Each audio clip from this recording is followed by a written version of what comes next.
নমস্কার বন্ধুরা, সুনিতার হেসেলে সবাইকে স্বাগত।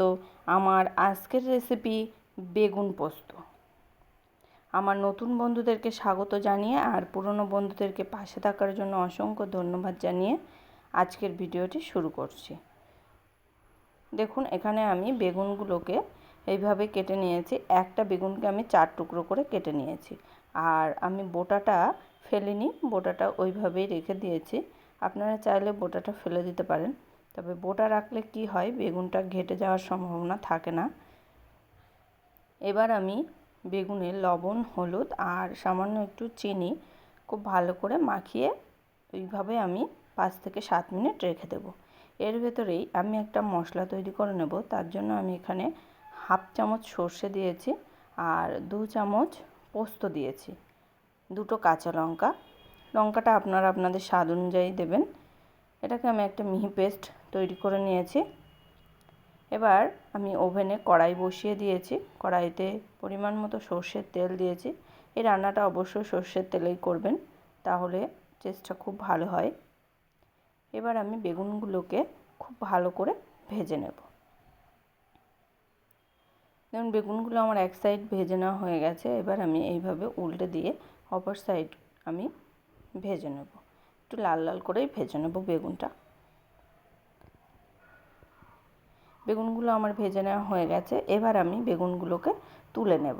এবার ওই তেলের মধ্যেই আমি কালো জিরে ফোড়ন দেব।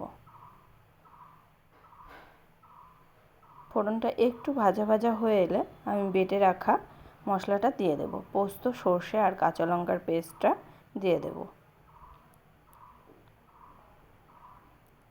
এবার আমি এর ভেতরে দিয়ে দেব স্বাদ মতো লবণ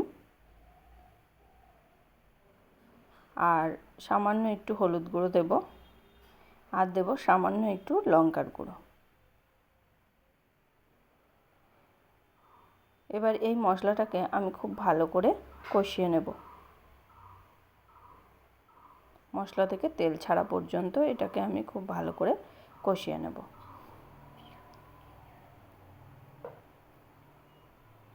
দেখুন, মশলাটা আমার খুব ভালো করে কষিয়ে নেওয়া হয়ে গেছে। এবার আমি এখানে দিয়ে দিচ্ছি সামান্য একটু জল। খুব বেশি জল দেওয়ার প্রয়োজন নেই, কেননা বেগুনটা আমাদের সেদ্ধই হয়ে গেছে।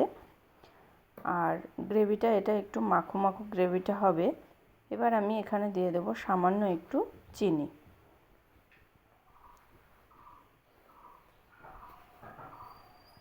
এটাকে এবার আমি খুব ভালো করে ফুটিয়ে নেব।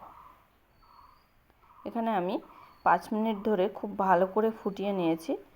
গ্রেভিটা আমার অনেকটাই ঘন হয়ে গেছে। এবার আমি দিয়ে দেব ভেজে রাখা বেগুনগুলো। বেগুনগুলো দিয়ে খুব বেশি নাড়া দেব না। এবার এইভাবেই আমি মিনিট 5 রান্না করে নেব। দেখুন, 5 মিনিট হয়ে গেছে, আমার ঝোলটাও কমে গেছে। এরকম আমি এবার এরকম গামাখা গামাখা ঝোলই আমি নামিয়ে নেব। তাহলে তৈরি হয়ে গেল আমাদের দারুণ স্বাদের নিরামিষ বেগুন পোস্ত। আমার এই রেসিপিটি যদি ভালো লাগে তাহলে অবশ্যই একটা লাইক করবেন আর সাবস্ক্রাইব করে পাশে থাকার অনুরোধ রইল। তাহলে আজকের মতো এই পর্যন্তই। আবার দেখা হবে নতুন কোনো রেসিপি নিয়ে। ভালো থাকবেন, সুস্থ থাকবেন।